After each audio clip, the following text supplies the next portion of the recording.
ये थी जिनवानी की पतित पावनी गंगा, जिसमें हम सभी ने बड़े भावों के साथ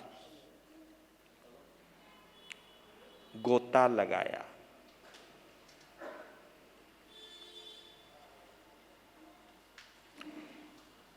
ये जो गोता लगाना है ना, इसी को हम आराधना कहते हैं। गंगा को देखना स्वाध्याय है, लेकिन गोता लगाना आराधना है।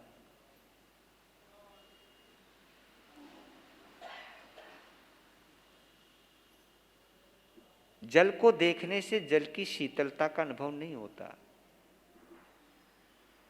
उसकी शीतलता का अनुभव उसमें डुबकी लगाने से होता है या उसको पीने से होता है। प्यास लगी हो तो पानी से ही प्यास बुझेगी।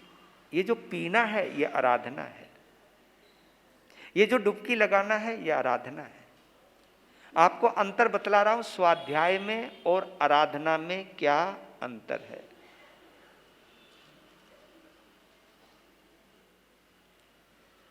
जानकारी इकट्ठी करना स्वाध्याय है, लेकिन उसमें अपनी जान डाल देना आराधना है। ये छोटे छोटे शब्द हैं, जिन शब्दों के आधार पर हम जान जाते हैं, क्योंकि भगवान महावीर ने कहा है स्वाध्याय का फल और श्रुत आराधना का फल अलग अलग होता है। स्वाध्याय का फल एक ही बताया है, ज्ञानावर्णीय कर्म का क्षय होता है, और श्रुत आराधना का फल होता है कि वो बोधि को प्राप्त होता है। ज्ञानावर्णीय कर्म का क्षय होना एक अलग बात है, लेकिन बोधि को प्राप्त होना, बोधि उसको कहते हैं कि जागृत हो जाना, संभल जाना, जाग जाना, गलत फहमियों को दूर कर देना, ये आराधना का फल है। और मैं समझता हूं इन आसान शब्दों में आप समझ गए होंगे कि स्वाध्याय में और आराधना में क्या अंतर है और हम क्या कर रहे हैं, श्रुत देव की आराधना कर रहे हैं। और यहां पर दोनों ही काम हो रहे होंगे। हाँ, स्वाध्याय भी हो रहा होगा, आज क्या वर्णन आएगा, आज क्या सुनाएंगे, हाँ चलो सुनते हैं, ये स्वाध्याय है। और सुनते सुनते कोई बात दिल को जच जाए और जम जाए और मन में संकल्प आ जाए कि आज के बाद इसका त्याग, आज के बाद इसको जीने का अभ्यास करूंगा, ये आराधना है। तो हमें स्वाध्याय से आराधना तक जाना है, और यह आराधना केवल तुम्हारे जीवन में ही नहीं, मेरे जीवन में भी आए। ये हम मंगल भावना बातें लीजिए। आज 2 अध्ययन हैं। 24वां अध्ययन है अष्ट प्रवचन माता। देखो अध्ययन ही बड़ा गजब का है। तुम्हारी तो एक ही की माँ होवे, मारी 8 माँ, बताओ जी। साधु की 8 माताएं होती हैं, 8 माताएं हमें पालती हैं।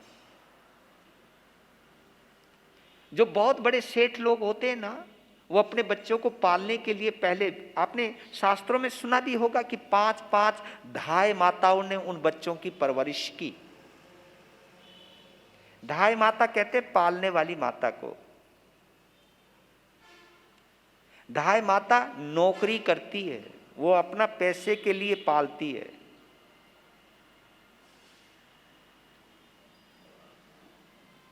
लेकिन जो आत्मीयता एक माँ में होती है वो धाय माता में नहीं आ सकती। बहुत कम होती है जो पन्ना धाय जैसी माँ होती है। पन्ना धाय जिसने अपना बच्चा मरवा दिया उदय सिंह को बचाने के लिए, बहुत कम होती है।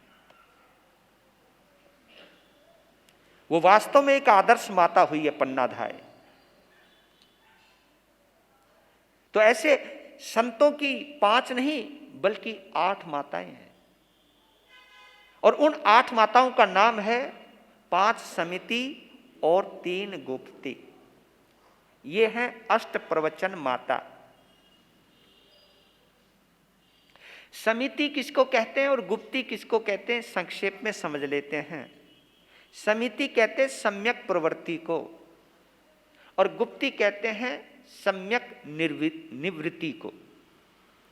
एक में प्रवृत्ति है, एक में निवृत्ति है। प्रवृत्ति यानी अगर हमें अपने शरीर को लगाना है, मन को लगाना है, वचन को लगाना है, यानी इस शरीर का उपयोग करना है चलने में, फिरने में, बोलने में, खाने में, पीने में, उठने में, बैठने में, रखने में, उठाने में, तो उसके लिए भगवान ने कहा कि समिति सम्यक तरीके से, यानी अपने होश में काम कीजिए। और क्या गजब की बात कही है भगवान ने कि अगर आप होश में कुछ भी करते हो, मदहोश नहीं होते हो, तो वो भी साधना है, वो भी एक तपस्या है। बोलते वक्त अगर हम सावधान रहें तो क्या कभी गलत बोल पाओगे? क्योंकि जब हमें क्रोध आता है तो बोलते तो तब भी हम, और जब प्रेम आता है तब भी हम बोलते हैं, लेकिन देखो दोनों में फर्क कितना है। प्रेम में हम प्यार से बोलते हैं, नाम ही है, प्रेम में प्रेम से बोलते हैं, क्रोध में ऐसे ऐसे शब्द बोलते हैं। और कितनी गजब की बात है। देखिए मैं बात मोह की नहीं कर रहा हूं। प्रेम एक अलग चीज है, मैत्री भाव अलग है, और मोह एक अलग चीज है। क्रोध आवेश को बोलते हैं, और आवेश में होश नहीं रहता, क्या बोल दे। तो पहले हम समझ लेते हैं, है ना, 4 लाइनें। साधुता की सतत रक्षा इनसे होती सर्वदा। साधुता की सतत रक्षा इनसे होती सर्वदा। अष्ट प्रवचन मात करती अशुभ से है अलविदा। रक्षा करे ये रात दिन, रक्षा करे ये रात दिन। साधकों की साधना मुक्त करती भव भ्रमण से इनकी सम्यक पालना। मुक्त करती भव भ्रमण से इनकी सम्यक पालना। 4 लाइनें बड़ी गहरी हैं। साधुता की सतत रक्षा इनसे होती सर्वदा। किनसे? 8 माताओं से। यानी अगर हम 8 प्रकार की माताओं के संरक्षण में रहते हैं,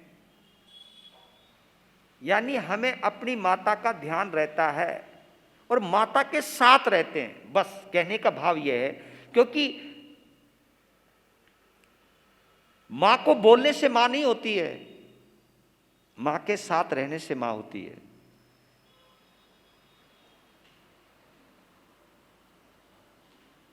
मां के दर्द को महसूस करने से मां होती है। मां के दिशा निर्देशों को पालने से ही वो मां होती है। मां की आज्ञा मानने से ही वो मां होती है। अब जैसे मैं अगर कई शिष्यों का गुरु हूं और कोई शिष्य मेरा एक कहना भी नहीं माने तो फिर मैं गुरु नहीं, मैं गुरु घंटाल हूं। समझ गए ना, एक गुरु घंटाल भी होता है जो केवल बजाने के काम आता है, यानी बताने के काम आता है, ये हमारा गुरु है। ऐसे कभी कभी ऐसे घरों में, ये हमारे माँ बाप हैं, उनकी कोई कदर नहीं, उनकी कोई सुनता नहीं, उनके पास कोई जाता नहीं, उनसे कोई बोलता नहीं। हाँ, माता पिता है। तो जैसे हम गुरु घंटाल होते हैं ना कभी कभी, तो आप भी हो सकते होंगे। तो कहने का भाव है कि सब रिश्ते मानने से होते हैं। हाँ, जब हम मानना छोड़ देते हैं, रिश्ता वहीं मर जाता है। ये तो आप भी मानोगे, मानने का ही रिश्ता है।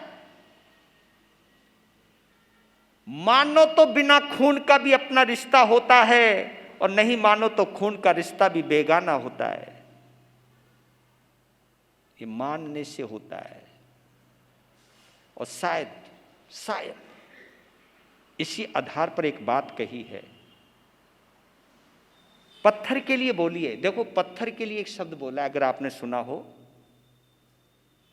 मानो तो परमात्मा, नहीं मानो तो पत्थर।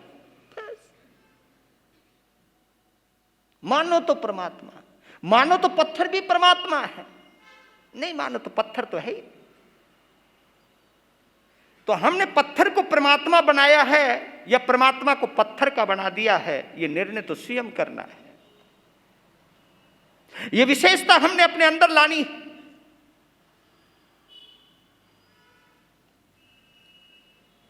कहने को मैं साधु हूं, लेकिन मुझे बोलने का ढंग नहीं, चलने का ढंग नहीं, खाने का ढंग नहीं, सार संभाल वस्त्रों को संभालने का ढंग नहीं, वस्त्र और पात्रों को रखने का ढंग नहीं, परखने का ढंग नहीं, तो फिर वे संत कहां हूं? हाँ, नाम का संत हूं। हमारी साधुता अष्ट प्रवचन माता के साथ रहने में ही होती है।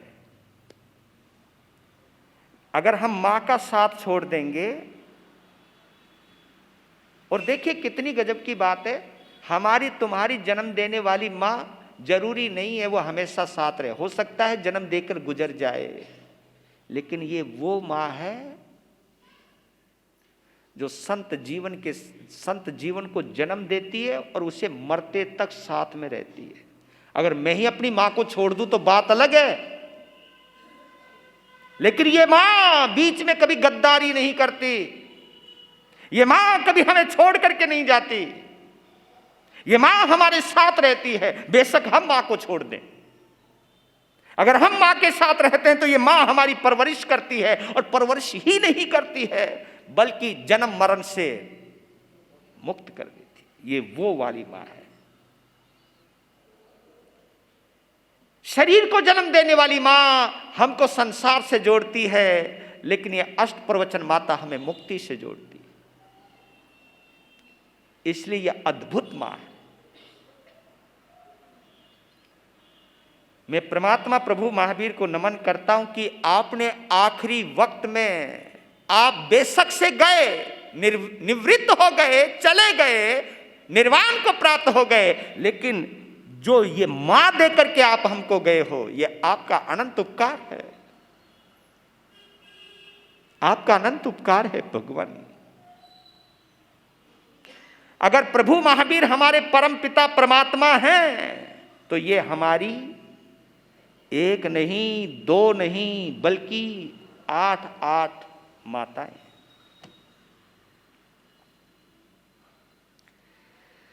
लीजिए, थोड़ा सा इसको समझने की कोशिश करते हैं। एक शिष्य ने सवाल किया कि सत्य धर्म क्या है, राइट?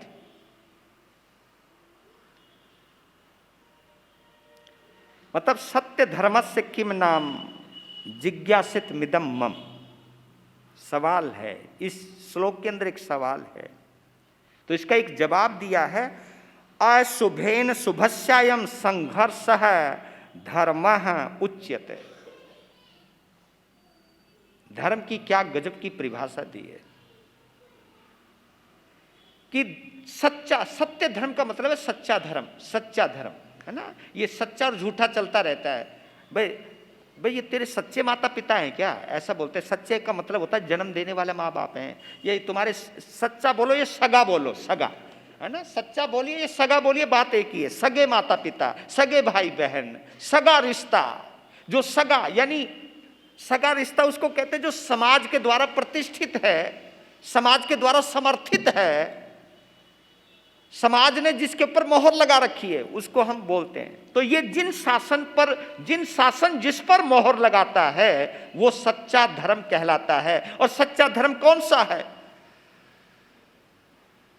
तो बोला है कि अशुभ के साथ, अशुभ कहते बुराई को, अशुभ के साथ शुभ का जो संघर्ष है वो धर्म है। यानी बुराई को मिटाने का जो भी हम प्रयास करते हैं वो धर्म है। सीधी बात, इसमें कहीं ज्यादा उलझने की जरूरत ही नहीं है। क्या बोला मैंने अभी? बुराई को मिटाने का ज्यादा चाहे थोड़ा कुछ भी हम प्रयास करते, थोड़ा सा भी हम प्रयास करते हैं, बुराई से दूर होने का जो भी हम प्रयास करते हैं, ये धर्म है। और पाप क्या है? धर्म को छोड़ करके बुराई, अच्छाई को छोड़ करके बुराई की तरफ जो भी हम कदम बढ़ाते हैं वो पाप है, बस। और इसमें तो आप भी और हम भी होंगे। इसको कैसे कहूं? इसको ऐसे कह सकता हूं, जब भी तुम प्रेम से बोलते हो धर्मात्मा होते हो, जब भी तुम ताने मारते हो पापी होते हो, चाहे मैं हूं चाहे आप हो। लो जी, अब इसमें समाई क्या कर लेगी? इसमें साधुपना क्या कर लेगा? अगर मैं साधु होकर के भी तुम्हें ताना मार रहा हूं, साधु होकर के भी तुम्हें जली कटी सुना रहा हूं, और संत होकर के भी तुम्हारे कुछ गुप्त भेद उघाड़ रहा हूं या कुछ गलत बोल रहा हूं, गलत सोच रहा हूं, तो मैं भी तो पापी हो गया। यहां तो भैया पता ही नहीं चलता पाप कब हो जाए और धर्म कब हो जाए। जब भी तुम प्यार से बोलते हो धर्मात्मा होते हो, जब भी तुम ताना मारते हो एक बार सोच लेना, अरे धर्म गए हो। देखो सोचा करो, जब किसी को जली कटी सुना, ए री तेरी आंखें फूट गई, तुझे देख के चला नहीं जाता है, तुझे रात दिन में भी सोवे है, तो पता नहीं क्या क्या बोल देते हो आप लोग भी। और ताने जब मारते हो, और कई महापुरुष तो ऐसे होते भैया समाज में ताना मार देते हैं। अब बताओ धर्म हो रहा है या पाप हो रहा है? बस यही चीज ये भगवान महावीर बतला रहे हैं। अशुभ के साथ शुभ का जो संघर्ष हो रहा है वो धर्म है।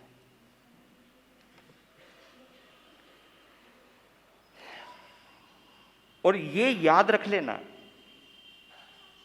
अशुभ भी शाश्वत है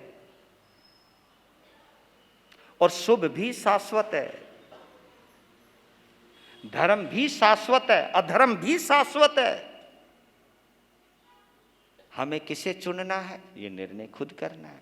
और सुनो, जब तक हम अशुभ के साथ रहेंगे तब तक हम संसार में ही रहने वाले हैं, और शुभ के साथ जैसे रहने लग जाओगे वैसे तुम संसार से मुक्त होने की तरफ बढ़ जाओगे। हम क्या करते हैं, थोड़ा शुभ के अंदर खिसक जाते हैं फिर वापस लौट आते हैं। इसलिए हमारी इस यात्रा को मालूम है क्या कहा है? अगर आपको मालूम है ना हो तो मैं बता देता हूं। इस भव भ्रमण को हमारे लिए को क्या बोला? हम सब जब तक मुक्ति में नहीं जाते हम सब कोल्लू के बेल हैं। किसके?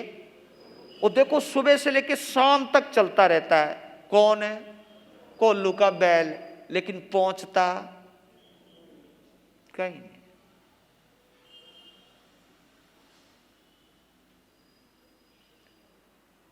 अगर उसके पुरुषार्थ को देखो, उसके चलने को देखो, है ना, तो सोचे यार पंता ने बंदा कहां पहुंच गया होगा। पर लेकिन जब हम वहीं घूमते रहते हैं, वहीं घूमते रहते हैं, तो घूमते बहुत हैं, पहुंचते कहीं नहीं। तुम कभी ऑफिस से दुकान, दुकान से घर, घर से ऑफिस, कितने चक्कर काटते रहते। और तो तुम पार्क में भी कितना घूमते रहते हो, है ना, फिर घर में पहुंच जाते हो, सब जगह वहीं पहुंच जाते हैं। हम सब यही कर रहे हैं। हम अच्छा भी कर रहे हैं, जितना अच्छा कर रहे हैं उतना ही हम बुरा भी करे, तो इसीलिए अटके हुए हम। जो महापुरुष ऊपर चले गए, वो क्यों बोला है अष्ट प्रवचन माता के लिए? वो इसलिए बोला है ताकि तुम एक बार इनके साथ लग जाओ। ये हमको भी बोला है, और कुछ ना कुछ अभ्यास तुम भी कर सकते हो। ये मत सोचा करो यार ये अध्ययन तो संतों के लिए, हम काहे को सुन रहे? क्यों जी, तुमने बोलना नहीं? गूंगे हो तुम? बोलने का काम मेरा है तो तुम्हारा भी तो है, खाने का काम मेरा है तो तुम्हारा भी तो है, काम करने का तरीका तुम्हारे पास भी तो मेरे पास भी है तो तुम्हारे पास भी है। तो इसका अभ्यास तो आप वहां पर भी कर सकते हो। तो एक परिभाषा समझ लो, कोई पूछे धर्मात्मा कौन, तो ये मत सोचना, ये मत कहना, सोचना भी मत, क्योंकि सोचना स्वयं के लिए है और कहना दूसरे के लिए है। धर्मात्मा कौन, साधु कौन, श्रावक कौन, इसकी डेफिनेशन मुझे देनी नहीं चाहिए। अगर देनी है तो ये दीजिए, क्योंकि चाहे साधु है, चाहे श्रावक है, चाहे साध्वी है, चाहे श्राविका है, इनको हम धर्मात्मा कहते हैं। तो हम इन सब बातों को एक ही शब्द में पूछ लें कि धर्मात्मा कौन, तो एक ही चीज याद रख लेना, धर्मात्मा वो जो अशुभ के साथ लड़ रहा है या जो बुराई को टालने की कोशिश कर रहा है, वो धर्मात्मा है। बस आपको बहुत बड़ी परिभाषा करने की जरूरत ही नहीं है। भैया जो मांस खमन करता है वो धर्मात्मा होता है, जो इतनी इतनी समाय करता है वो धर्मात्मा होता नहीं। ये तो एक व्यवहारिक भाषा है। भगवान की तो भाषा ये है कि तुम अशुभ को कितना टाल रहे हो, बुराई को कितना टाल रहे हो, आप उतनी मात्रा में धर्मात्मा हो। शायद मैं समझता हूँ इससे आसान परिभाषा तो कोई और नहीं हो सकती, और समझ भी गए होंगे, और तुम्हें भी समझना, हमको भी समझना है। एक चीज और मैं बतला देता हूं, जीवन क्या है? छोटा सा सवाल है, जीवन क्या है? What is the life? जीवन है क्या?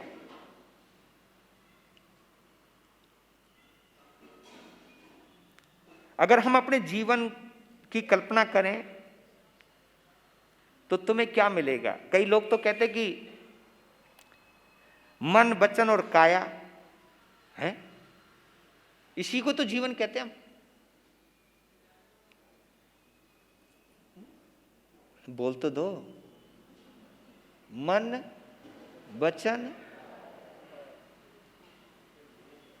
मन काम कर रहा हो, वचन काम कर रहा हो, काया काम कर रही हो, तो इसी को तो जीवन कहेंगे ना। और जब ये तीनों ही काम ना करें तो मृत्यु मानी जाती है। तो जैन साधना पद्धति के अंदर जीते जी मृत्यु का अभ्यास करवाया जाता है। हाँ, इसको हम गुप्ती बोलते हैं। चाहे वो मन गुप्ती है, चाहे वो वचन गुप्ती है, चाहे वो काय गुप्ती है। ये जैन संतों की साधना की एक पद्धति है कि जीवन के लक्षण की जो भी चीजें हैं उनको इस ढंग से उपयोग करना नहीं बोलते, इस ढंग से लीजिए कि वो है ही नहीं। हाँ, भगवान ने तभी मुक्ति मिलती है, जीते जी मुक्ति मिलती है। इसलिए कहता हूं कि जो अरिहंत होता है ना, वो इस धरती पर शरीर अवस्था में सिद्ध है। वो नहीं बोले, नहीं समझे, वो सिद्ध ही है, वो मुक्ति ही है। अरिहंतों के लिए उस मुक्ति में और इस यहां के शरीर के रहते हुए, उस मुक्ति में और यहां शरीर रहते हुए इस संसार में, दोनों मुक्तियों में कोई अंतर नहीं है। किन के लिए? अरिहंतों के लिए। अरिहंत शरीर अवस्था के अंदर भी सिद्ध अवस्था जैसा आनंद में रहते हैं, परम आनंद में रहते हैं। उनके लिए यहीं पे मुक्ति है। पर ये ठीक है, वो आयुष्य कर्म का प्रभाव है। 4 कर्म शेष हैं जिन, और उन कर्मों को कहा भी गया है अघाती कर्म, कोई लेना देना नहीं है। मतलब आत्मिक गुणों को नष्ट करने की ताकत उनके अंदर नहीं है, इसलिए उनको अघाती कर्म कहा है। वो आत्म गुणों का घात नहीं करते, वो आत्म गुणों को नष्ट नहीं करते। वो जो 4 कर्म शेष हैं वो हमारी अच्छाइयों को खत्म नहीं करते, इसलिए उनको अघाती कर्म कहा है।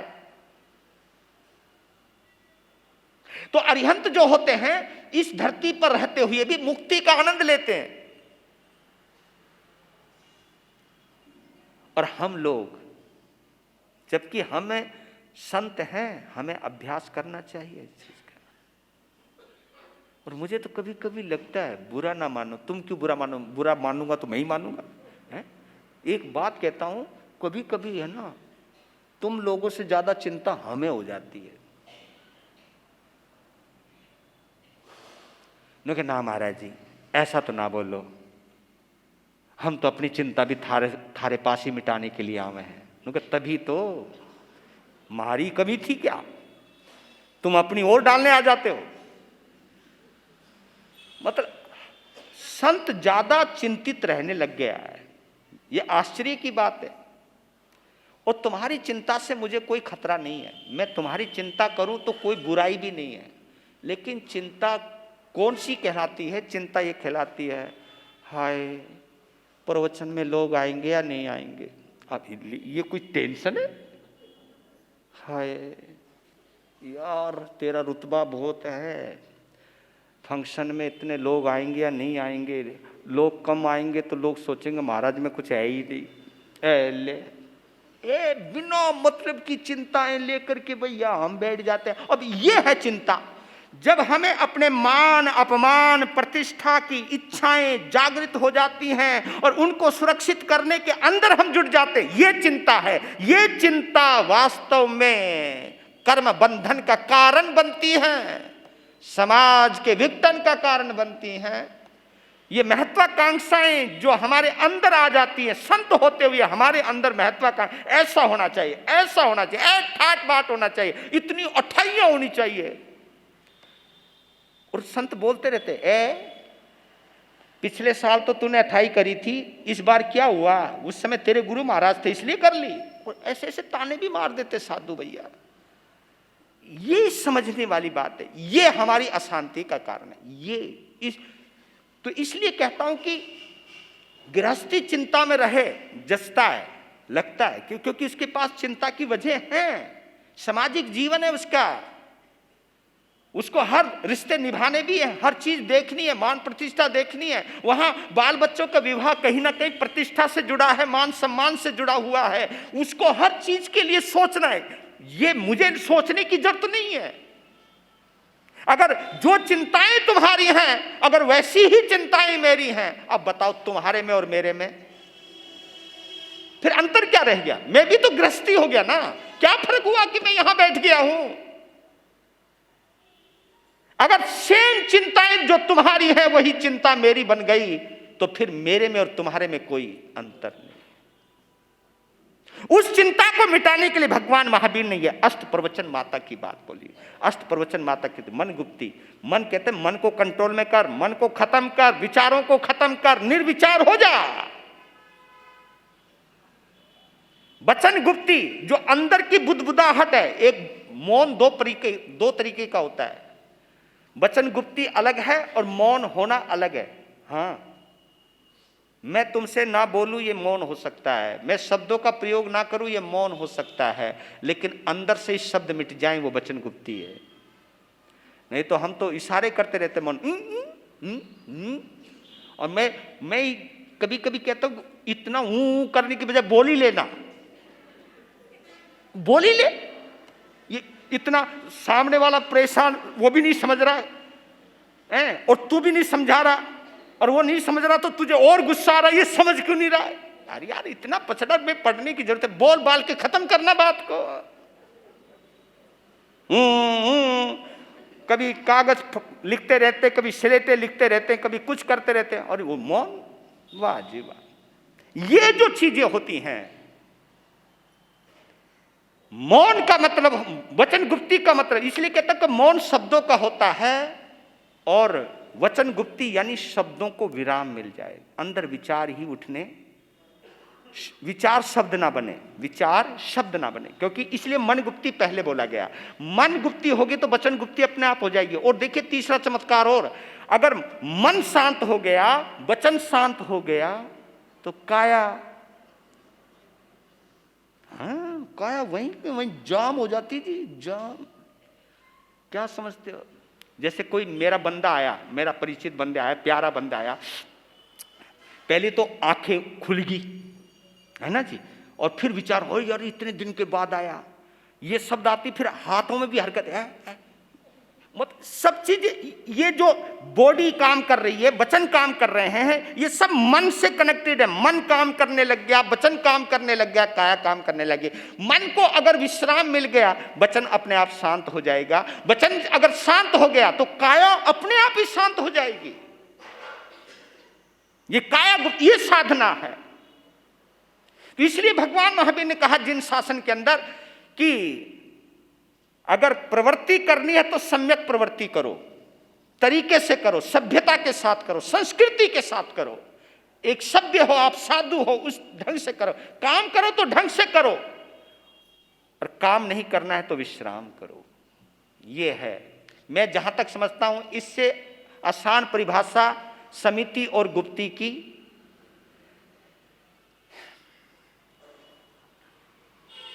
एक सवाल आ गया, चलो मैं बोल देता हूं, समय तो हो रहा है मेरा, आगे भी पढ़ना था, पर सवाल जबरदस्त आ गया। ये एक ने पूछा संसार में सबसे बड़ा कौन? ये बड़ा लफड़ा है। ये संत भी सोचते रहते हैं, हम भी सोचते हैं, तुम भी सोचते रहते हो, संसार में सबसे बड़ा कौन है। तो एक ने, शिष्य ने पूछा एक गुरु से कि दुनिया में सबसे बड़ा कौन? तो एक गुरु ने कहा कि इस दुनिया में सबसे बड़ा कोई है तो धरती है। क्या है? धरती है। शिष्य शांत नहीं हुआ जी, वो दूसरे पास, कोई स्टैंडर्ड के गुरु के पास फिर गया। वो उनके यार इस गुरु से बात बनी नहीं, मन खुश नहीं हुआ, दूसरे के पास गया, कहा कि एक ही सवाल है, संसार में बड़ा कौन? उसने और आगे बढ़ गया थोड़ा सा, उसने कहा कि धरती से बड़ा आसमान है। उसको भी जचा, यार हाँ बात तो बिल्कुल सही है। और पृथ्वी 3 हिस्सों में है, तो पानी नहीं, समुद्र पृथ्वी से बड़ा है, समुद्र पृथ्वी से बड़ा है, तो समुद्र 7 हिस्सों में है। और आपको मालूम होगा पृथ्वी से बड़ा समुद्र है, पानी ज्यादा है। तो फिर जिज्ञासा बढ़ी, नुके यार बात तो है कुछ, अगर पृथ्वी से बड़ा समुद्र है तो समुद्र से बड़ा भी तो कोई और होना चाहिए। तो उसने कहा समुद्र से बड़ा कौन? नुके आसमान। और बात भी सही है कि जिसके नीचे पृथ्वी और समुद्र रहे और ऊपर आसमान रहे, तो आसमान सबसे बड़ा। फिर भी उसका संतुष्ट नहीं यार वहां तक पहुंचना है। कहा कि इस आसमान से बड़ा कौन? तब कहा कि इस आसमान से बड़ा भगवान। हाँ भगवान उससे भी बड़ा। फिर भी संतुष्ट नहीं हुआ, कहा कि भगवान से भी कोई बड़ा? नु कहा हाँ, कि भगवान से बड़ा कौन? कि भगवान से बड़ा होता है भक्त का हृदय। लोग आगे वहीं के वहीं, भक्त का हृदय। हृदय जो भक्त है या संत है, कुछ भी आप समझ लीजिए, जो भगवान, जिसको भगवान के अलावा कुछ नजर ना आए, उसको बोलते हैं संत, उसको कहते हैं भक्त। कि भक्त हृदय जो होता है वो भगवान से भी बड़ा होता है। क्यों? क्योंकि उस हृदय में भगवान रहता है। हाँ, भगवान जहां पर रहता है, जिस आश्रय में रहता है, वो भगवान से भी बड़ा होता है। तो आप समझ लीजिए, जो संत की परिभाषा की गई है भगवान ने, वो इसलिए की गई है कि सत्य जिनके पास रहता है वो संत कहलाता है। सत्य यानी पूरा अस्तित्व जहां पर रहता है वो संत कहलाता है। लीजिए और आगे चलते हैं। यज्ञीय अध्ययन है 25वां अध्ययन यज्ञीय। यहां बड़ी गजब की परिभाषा की है। यज्ञ की परिभाषा जो दी है भगवान, क्योंकि भगवान महावीर ने द्रव्य यज्ञ की कोई चर्चा नहीं की, भाव यज्ञ की चर्चा की है। जय हो विजय हो महात्मा पुरुषों की सदा जय।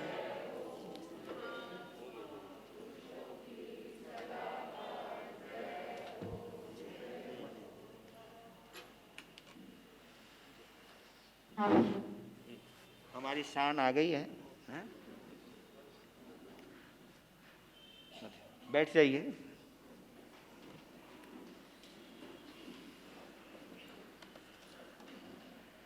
इस अध्ययन की व्याख्या तो बहुत बड़ी हो सकती है, लेकिन मैं छोटे से में करूंगा।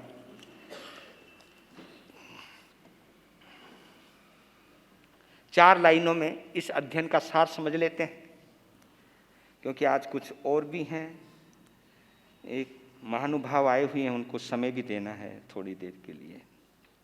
तो आज चार लाइनों में यज्ञीय अध्ययन का सार समझ लें। मन के विकारों, जितने भी मन के विकार हैं, मन के विकारों के सभे आहुति देना यज्ञ है। जितनी भी अंदर की बुराइयां हैं उनको आहुति में डालना, उनको नष्ट करना। मन के विकारों के सभे आहुति देना यज्ञ है। साधता जो आत्मा यज्ञार्थी वो तत्वज्ञ है। ब्रह्म व्रत से ब्रह्म होता श्रमण है संभाव से। ब्रह्म व्रत से ब्रह्म होता श्रमण है संभाव से। क्षुद्र और क्षत्रिय होते कर्म के अनुभाव से। क्षुद्र और क्षत्रिय होते कर्म के अनुभाव से। मन के विकारों की आहुति देना ही भाव यज्ञ कहलाता है। और हमारे यहाँ भाव के ऊपर, और आप सभी में बतला देता हूं, वो बात अलग है कि आज हमारा धर्म क्रिया प्रधान ज्यादा हो गया है, क्रियाओं को ज्यादा महत्व देने लग गए हैं।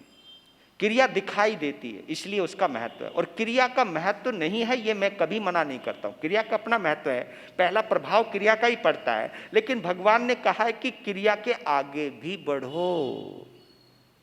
और मैंने, आपको याद हो, एक जैन जगत के प्रसिद्ध आचार्य हुए हैं जिन्होंने तीर्थंकर चरित्र को लिखा है, आचार्य हस्तिमल जी महाराज। उनकी वो शब्दावली मुझे बहुत पसंद आती है और प्रेरणा मिलती है उससे। उन्होंने कहा है साफ, जबकि वो भी एक क्रियानिष्ठ संत हुए हैं, अच्छी क्रिया, और आज भी उस पूरे संघ का अपना एक नाम है। पर लेकिन एक बात जरूर कहना चाहता हूं, उनकी बात करी ऊपर बात कहना चाहता हूं। उन्होंने एक बात कही थी, क्रिया से संत को सम्मान तो मिल सकता है। वाह, क्रिया से संत को सम्मान तो मिल सकता है, लेकिन कल्याण तो संयम से होगा। ये बात जब आई सामने तब पता चला कि क्रिया में और संयम में अंतर है। अब अंतर क्या है मैं संक्षेप में बतला देता हूं। क्रिया का कनेक्शन काया से है, क्रिया काया से ही होती है, राइट।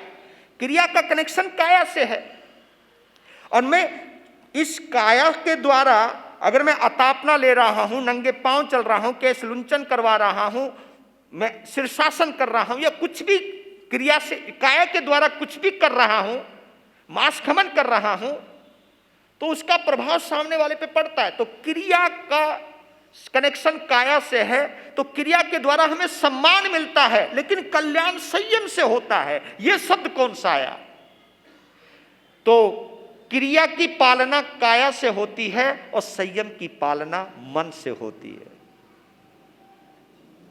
मन जब संस्कारी हो जाए, मन जब अविकारी हो जाए, मन से गंदगी निकल जाए, राग द्वेष कम होते चले जाएं, और यहां ब्राह्मण की परिभाषा की है कि कौन ब्राह्मण है। तम वुम वयम महानम, यह शब्द बार बार आया है, आपने पढ़ा होगा कि मैं उनको ही ब्राह्मण कहता हूं, मैं उनको ही ब्राह्मण कहता हूं। ब्राह्मण किन किन को कहा गया है? यहां पर सापस्तः लिखा गया है कि जिसका मन राग द्वेष और भय से मुक्त हो गया है वही ब्राह्मण है। क्योंकि यज्ञ के साथ जो कनेक्शन है वो ब्राह्मण का कनेक्शन है, क्योंकि कोई भी यज्ञ बिना ब्राह्मण के पहले नहीं होता था। तो ब्राह्मणवाद पहले बहुत जबरदस्त था, ब्राह्मणवाद, वाद हमेशा खतरनाक ही होता है।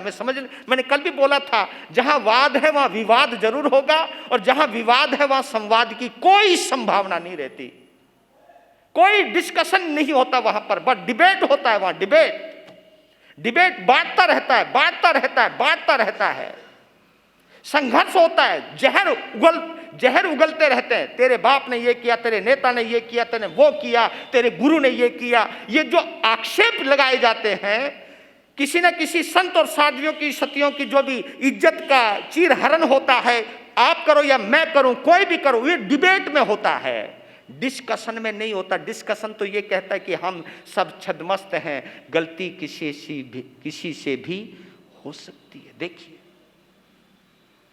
गलती उनसे भी नहीं, मेरे से भी तो गलती हो सकती है। ये डिस्कशन है, ये चर्चा है। तो मन के विकारों की कमी, मन में विकारों में कमी आती जाए, संयम सधता जाता है और भाव यज्ञ होता जाता है। हमारा जैन धर्म क्रिया प्रधान नहीं है, हमारा धर्म भाव प्रधान है। बस ये मेरे श्रावकों को समझ में आ जाए और मेरे संतों को समझ में आए, हमको समझ में आ जाए और तुमको समझ में आ जाए, समाधान हो जाएगा।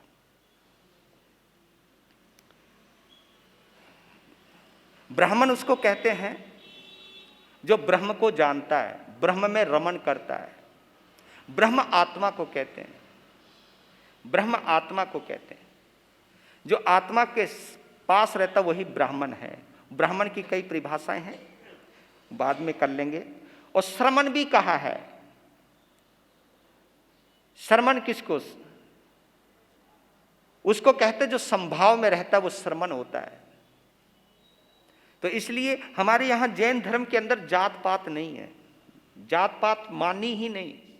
और इसलिए जैन धर्म कट्टरवादियों के निशाने पर भगवान महावीर के समय से रहा है। कट्टरवादियों के निशाने, समझ गए आप? कट्टरवादियों के निशाने पे जैन धर्म रहा है। तभी तो कट्टरवादी पार्टी के लोग ये कहने लग गए कि जैन संतों का गला काट देना चाहिए। मतलब कितनी गिरावट भरी बातें बोलने लग गए। और वो और नहीं, जब उसने ये पहले संबोधन दिया था कि मेरा बस चले तो जैन संतों का गला काट दूं, तो वो भी एक साधु है, उसका नाम मैं नाम नहीं लेना चाहता, यहां पर कोई विवाद में नहीं पड़ना चाहता, तो लेकिन एक बात कहना चाहता हूं कि उसने जब ये संबोधन दिया तो पार्टी ने उसे इनाम दिया, लोकसभा की सीट, कि तूने बिल्कुल सही बोला। जब इस तरह की बातें जहां होती हैं तो आप अंदाजा लगा सकते हो कि इस देश की समरसता किस तरह घटती जा रही है, लगातार घटती जा रही है। समरसता यानी बंदा बंदे को पहले प्यार करता था, अब बंदा बंदा को अब इस तरह प्यार करता है, ये मेरी पार्टी का है या नहीं है, ये मेरी जात का है या नहीं है, ये मेरी बिरादरी का है या नहीं है, ये मेरी संप्रदाय का है या नहीं है। अगर आदमी का परिचय ही संप्रदाय से होने लग गया तो इंसानियत कहां गई? इज्जत इंसानियत की होनी चाहिए, इंसान की होनी चाहिए। इज्जत का तमगा संप्रदाय और पार्टी विशेष के साथ नहीं होना चाहिए, जाति विशेष के साथ नहीं होना चाहिए। रंग और भेद, जाति भेद, भाषा भेद, वर्ग भेद के आधार पर कभी नहीं होना चाहिए। आखिर भगवान महावीर ने कहा कि एगा मनुष्य जाई, ये भगवान महावीर। इसलिए वैदिक लोगों ने, कट्टरवादी हिंदुओं ने कभी जैन धर्म को माना ही नहीं। क्यों नहीं माना? क्योंकि भगवान ने कहा कि जीव जीव समान है, जीव जीव का दुश्मन मत बनो। ये भगवान महावीर, और इनका एक संदेश रहा है भगवान महावीर का, जियो और ये हमारा संदेश है, प्राण तत्व है। समय हो गया आपका, क्योंकि आज इतना ही कहता हूं। यहां पर एक जय घोष और विजय घोष ये दोनों भाई हैं। जय घोष ने एक दृश्य देखा है, बनारस नगरी की घटना है, बनारस की है ये घटना। तो जय घोष ब्राह्मण यज्ञ करने से पहले स्नान करने के लिए गंगा पर गए, तो वहां पर एक क्या देखते हैं कि एक सांप को, एक कुरर पक्षी होता है जो ऊपर उड़ता है, उसको काट लेता कुरर। चील भी है, कई भी है, मोर भी है, ऐसे ही क्रूर पक्षी, कुरर पक्षी होता है। तो सांप को पकड़ लिया उसने। तो सांप ने, मेंढक उछलता हुआ जा रहा था, जब खुद मौत के मुंह में पड़ा हुआ है, तो क्या देखा, सांप ने मेंढक को पकड़ लिया, जबकि कुरर ने सांप को पकड़ रखा है और सांप ने मेंढक को पकड़ लिया। और देखो मेंढक भी कितना गजब का, सामने एक मक्खी घूम रही, अब मौत सामने, फिर भी एक दूसरे को मारने में लगे। ये दृश्य देखा उस जय घोष ने, कौरव तेरे की, अब अपनी बचाने की सोचो, ये फिर भी मौत के मुंह में। और ये हम सब कर रहे हैं, हम भी मृत्यु के पास जा रहे हैं। वो दुकान पे गया कि नहीं गया, उससे वो पैसा लिया कि नहीं लिया, अरे तू यार आत्मा की तरफ ध्यान दे, मृत्यु निकट आ गई है, तू अभी भी संसार में पड़ा हुआ है, तू अपनी आत्मा की तरफ ध्यान दे, परमात्मा की तरफ ध्यान दे, आत्मा का ध्यान कर, परमात्मा का ध्यान कर। तब वो दीक्षा लेते हैं, दीक्षा लेके साधना करते हैं, मास खमन करते हैं, फिर उस यज्ञ मंडप में आते हैं विजय घोष पर। वहाँ एक ब्राह्मण की चर्चा होती है, असली ब्राह्मण कौन है, असली धर्म क्या है, ये सब चीज़ें होती है। विजय घोष प्रभावित होता है, तब बाद में पता चलता है कि ये तो मेरा भाई है, तो वो दीक्षा धारण करते हैं और दोनों दीक्षा लेकर के अपनी आत्मा का कल्याण करते हैं।